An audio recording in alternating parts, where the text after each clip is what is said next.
La antigüedad. La ciencia de la historia ha agrupado como antigüedad al tiempo que va desde el séptimo milenio antes de Cristo hasta la caída del Imperio Romano. De esta forma, encontramos en la antigüedad una temporalidad que constituye procesos civilizatorios importantes, en donde el paso del nomadismo al sedentarismo pone a la tierra como el elemento unificador que va a conformar toda la gran estructura imperial que se desarrolló en ese período. Juegos fúnebres. Ortega y Gasset, así como Carl Diem, sostienen que dentro de los múltiples factores que dieron origen al deporte se encuentran los juegos dedicados a rendir honores a un muerto distinguido. En un comienzo, cuando un hombre moría, no por causas naturales, sus sobrevivientes debían buscar un culpable, encontrarlo y darle muerte. Luego se pasó a que el culpable debía demostrar su inocencia, luchando contra una fiera. Más tarde, ya no se buscó al culpable, sino que sometían a los esclavos a luchar a muerte durante el funeral. Finalmente, el juego fúnebre se convirtió en una lucha simbólica que no tenía como desenlace la muerte de uno de los luchadores. La certeza de la muerte y su misterio hace que los seres humanos desarrollen sistemas simbólicos para buscar la esperanza. Las antiguas civilizaciones basaron su estructura simbólica en la muerte y en la guerra. Los mesopotámicos, los chinos, los indios, los egipcios y los griegos conformaron una sociedad compleja y políticamente alrededor de lo simbólico establecieron pautas de comportamiento y relaciones simbólicas. De estos juegos fúnebres dan cuenta la Ilíada y la Odisea.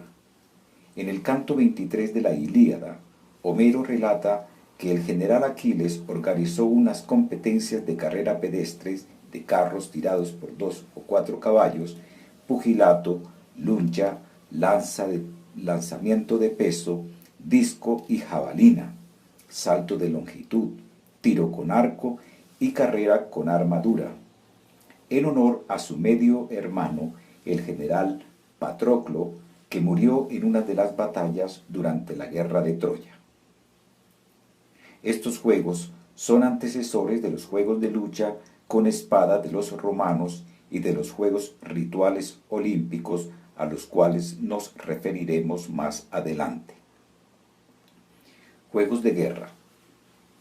La guerra representa otro de los factores ligados a la práctica de juegos competitivos que tenían la función de preparación tanto para la conflagración como para los oficios de supervivencia, cohesión del carácter nacional del ejército y del pueblo que defiende.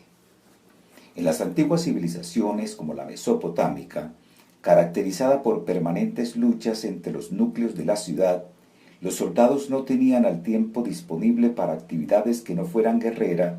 En cambio, el rey dedicaba sus ratos de ocio a realizar actos físicos, heroicos, que le servían de publicidad política, toda vez que tales hechos se convertían en leyenda, que sobredimensionaban sus habilidades y destrezas, cuestión que producía en sus súbditos la sensación de protección y seguridad.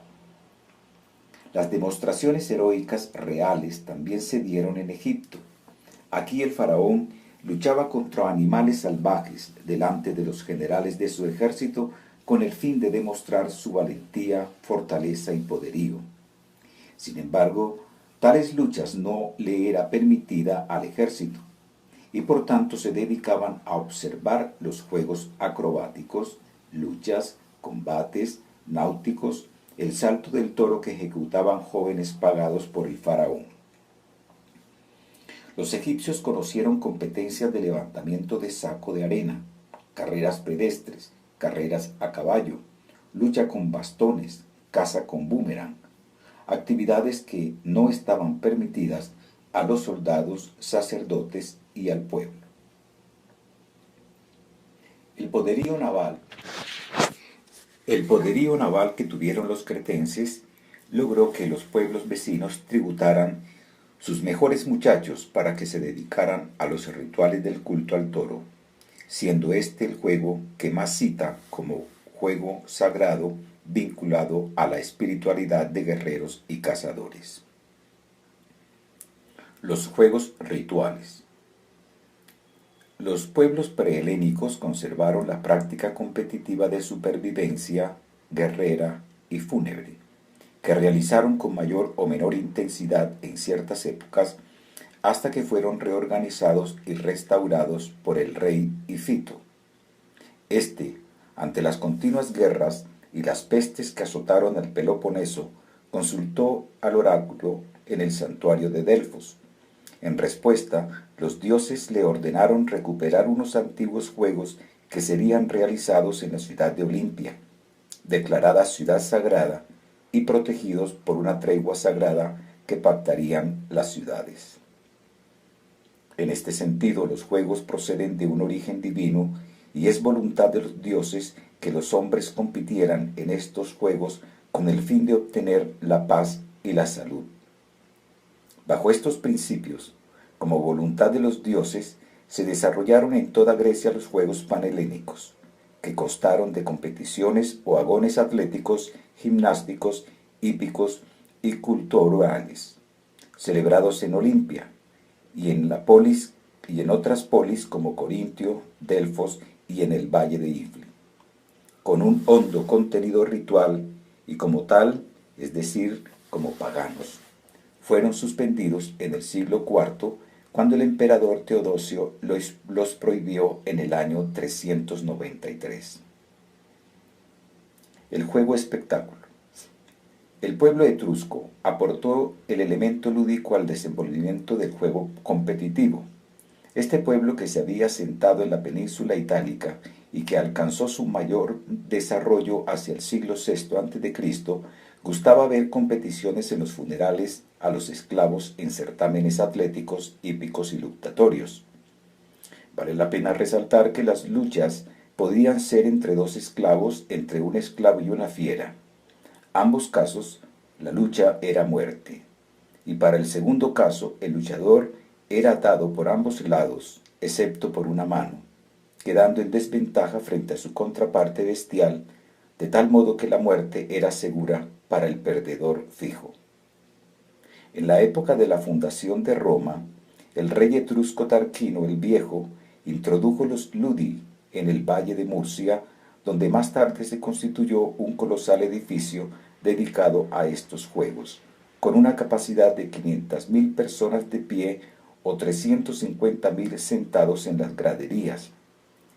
Posteriormente, durante el período de la República, los juegos espectaculares adquirieron su máximo esplendor y debido a la complejidad de su gestión, se distribuyeron las funciones administrativas entre el emperador, quien se encargaba de presidir todos los aspectos de la organización, en especial lo que representara para beneficio de tener cohesionado al pueblo en torno a su figura imperial.